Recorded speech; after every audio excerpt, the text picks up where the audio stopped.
जामखेड बीड रोडवरील हॉटेल कावेरी येथे गुरुवार दिनांक 18 डिसेंबर मध्यरात्री घडलेल्या थरारक घटनेनं परिसर हादरून गेलाय।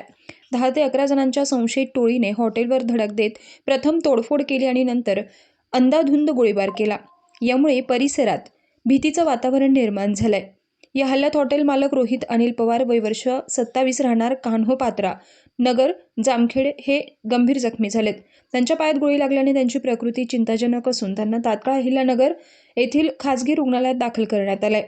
जखमी रोहित अनिल पवार यांनी दिलेल्या फिर्यादीवरून 669/2025 भारतीय न्यायसंहिता 2023 चा कलम 109, 189, 2, 191, 2, 191, 3, 190, 324(5), 351, 2, 3 सह भारतीय हत्यार कायदा कलम 3(25) प्रमाणे आरोपी शुभम शाहराम लोखंडे राहणार आष्टी तालुका जिल्हा बीड, उल्हास विलास माने उर्फ वस्ताद राहणार जांबवाडी रोड जामखेड तालुका जामखेड जिल्हा अहिल्यानगर, अक्षय उर्फ चिंग्या विश्वनाथ मोरे राहणार भवरवाडी तालुका जामखेड जिल्हा अहिल्यानगर, अर्शद अमीन सय्यद राहणार कडा तालुका आष्टी जिल्हा बीड आणि अनोळखी 6 ते 7 इसम यांच्या विरोधात गुन्हा दाखल करण्यात आला।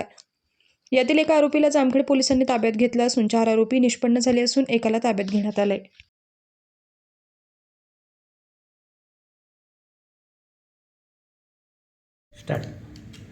आज दिनांक 18/12/2025 रोजी रात्री 12 ते 12:15 वाजेच्या दरम्यान बीड रोड जामखेड येथील न्यू कावेरी हॉटेलचे मालक रोहित अनिल पवार हे त्यांच्या हॉटेलच्या समोर उभे असताना एक स्विफ्ट गाडी त्यांच्या हॉटेलजवळ थांबली। त्यातून 5 इसम उतरलेत। त्यातले 3 इसमांकडे गावठी कट्टा असल्याचे त्यांनी सांगितले।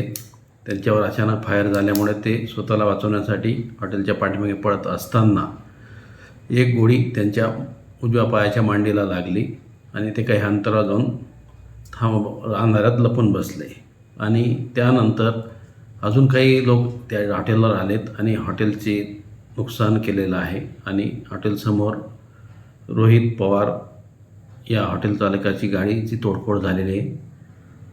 या संदर्भात जखमी जो रोहित पवार आहे याला साईदीप हॉस्पिटल अहिल्यानगर येथे औषधोपचार चालू आहे। त्याची तब्येत ठीक आहे।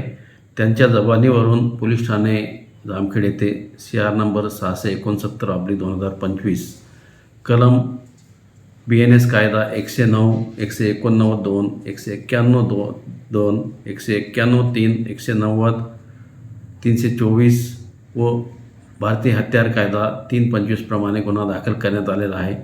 एक आरोपी ताब्यात घेतलेला आहे। पुढील तपास पोलीस करीत आहेत। काय आरोपींचं नाव? आरोपींचं नाव सध्या तपास चालू असल्यामुळे सांगू शकत नाही। काय कारण काय असू शकतं? काय असं याच्या जुना एक नोव्हेंबरमध्ये जे वाद झाले होते आपसात त्या कारणावरून मारलं असं फिर्यादीने सांगितलेलं आहे। म्हणजे जुन्या वादाच्या कारणात? यस।